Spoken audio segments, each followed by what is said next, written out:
जी छात्रों, मैं Virendra Singh, math lecture 24 inter college Baltigarhi Mathura.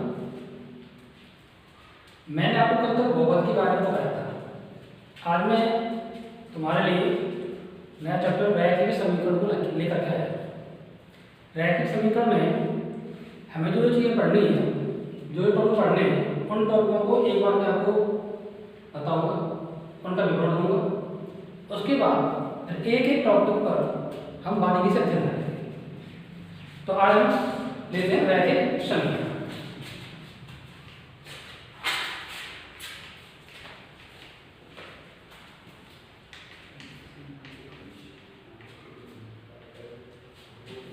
रैखिक समीकरण, रैखिक समीकरण के अंतर्गत जो टॉपिक है, जैसे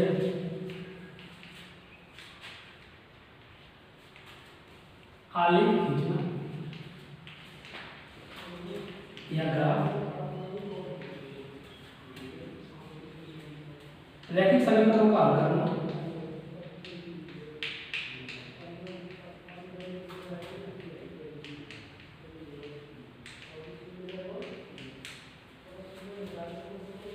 रैखिक समीकरण करना, इसके बाद में रैखिक समीकरण के अनुप्रयोग।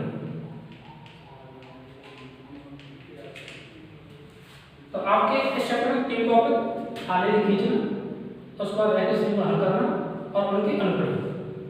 इन चीजों के इन टॉपिकों पे हम जो है अध्ययन करेंगे। इसमें सबसे पहले करते हैं आलेख खींचना। तो आलेख के बारे में बताएंगे, आलेख किस तरीके से खींचा जाता है। तो आलेख खींचने के लिए हम जो है 3 तरह के समीकरण लेते हैं। नंबर 1,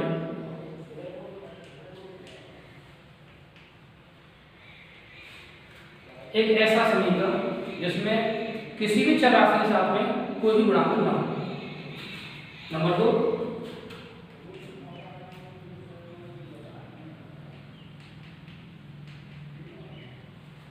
एक ऐसा समीकरण जिसमें किसी एक चर राशि के साथ गुणांक दिया हो। Number 3,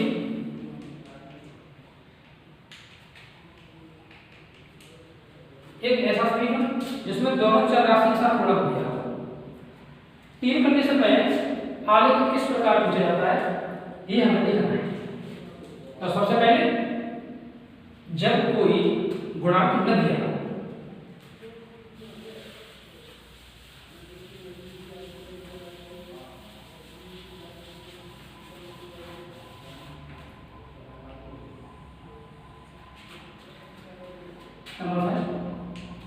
x plus Y equal to 2। इसका हमें आलेख खींचना है। इसमें हम जो है 3 चरण आते हैं। 3 चरण के अंतर्गत हम अपना आलेख बनाते हैं। फर्स्ट चरण, इसमें से x का मान y के बराबर या y का मान x के बराबर क्या होता है। x equal to 12 minus Y को अच्छा कर दिया। इसके बाद रैखिक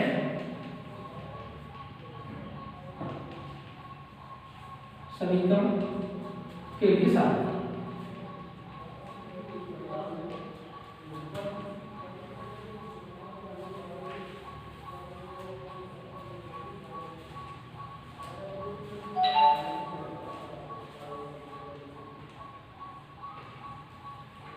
इस तरीके से एक सारणी बनाएंगे और सारणी में इस तरीके को कॉलम में x y और एक कॉलम में x y जो हमारे कोऑर्डिनेट होंगे।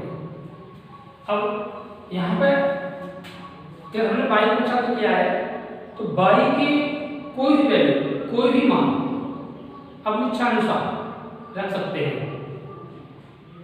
ग्राफ में छोटा बनाना है तो संभव हो सके तो छोटे छोटे मान लिया है, जिससे ग्राफ छोटा हो। y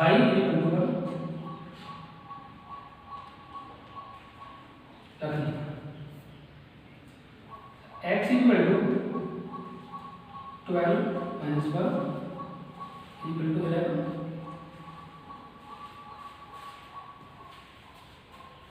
और रख सकते हैं कोई भी स्वेच्छानुसार कोई भी मान हम रख सकते हैं।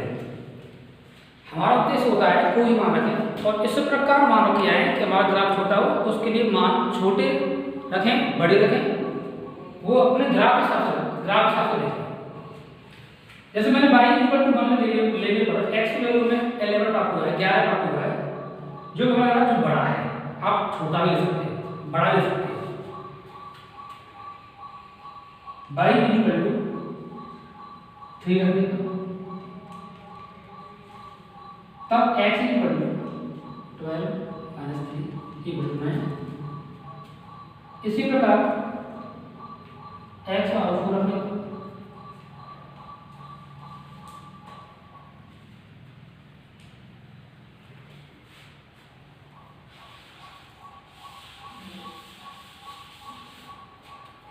x equal to 12 minus 3 equal to 9।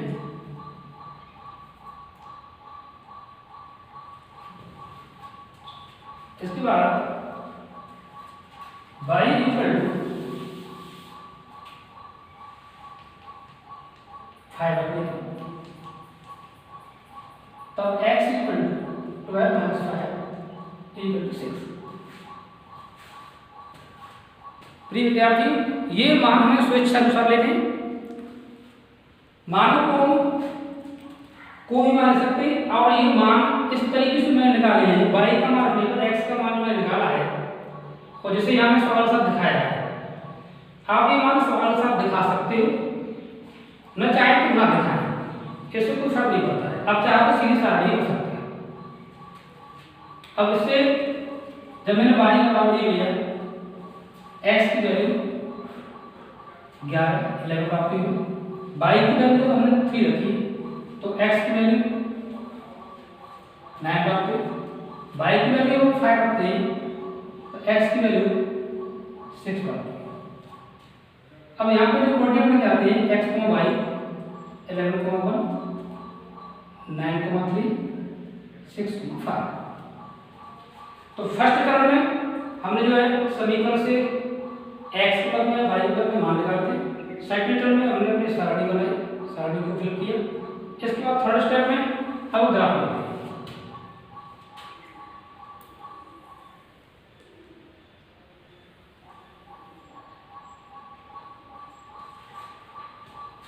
इसके लिए विद्यार्थी आपने 9th क्लास में पढ़ा है दैनिक कार्तिक का कार्तिक, उसमें जो बताया था यहाँ पर x अक्ष, एक y अक्ष, जिन्हें क्रमशः भुजन और कोटि नाम से जानते हैं। x अक्ष और y अक्ष पर इन संख्याओं के हिसाब से अपने बिंदु रखते हैं। जैसा कि इसमें दिख रहे हैं, x अक्ष पर धनात्मक संख्या हमारी 11 अधिकतम है, जिसमें ऋणात्मक कोई संख्या नहीं है, इसलिए x अक्ष पर 11 तक संख्याएं रखेंगे, और ऋणात्मक अक्ष पर आप चाहो तो -1 -2 रख सकते हैं। इसी प्रकार y अक्ष पर हमारी अधिकतम संख्या, उच्च संख्या जो है 5 है, जिसे हम धनात्मक दिशा में दिखाएंगे, और ऋणात्मक दिशा में दिखाने के लिए हमारे पास में कोई संख्या नहीं है, तो हम 1 या 2 दिखा सकते हैं। जैसे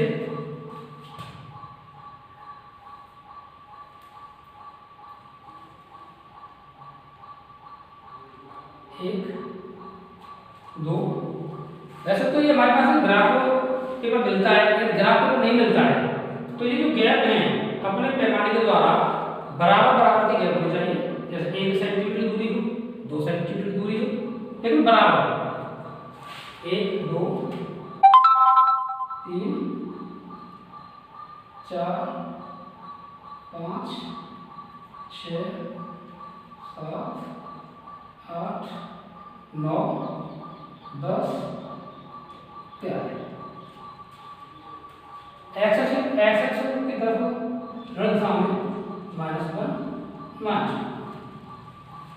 इसी प्रकार y अक्ष पर 1 2 3 4 5। ऋण सामने 1 2।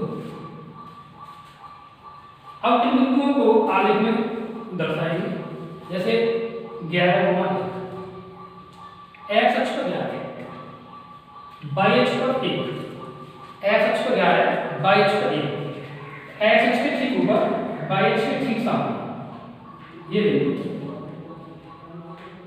जैसे 11, 1, 9, 3, एक्स अक्ष पर 9, वाई अक्ष पर 3, तो एक्स अक्ष के ठीक ऊपर और वाई अक्ष के ठीक सामने जो बिंदु होगा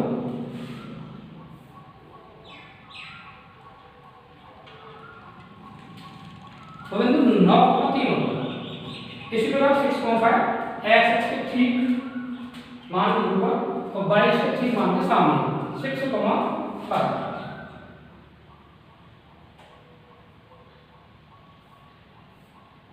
इस तरीके से 6,5।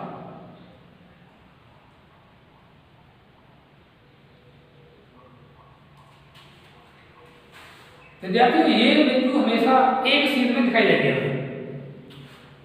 जब बिंदु एक सीध में है, इसके लेकर के प्रणाली करके इसे मिलाएं और एक सीधी रेखा खींचें।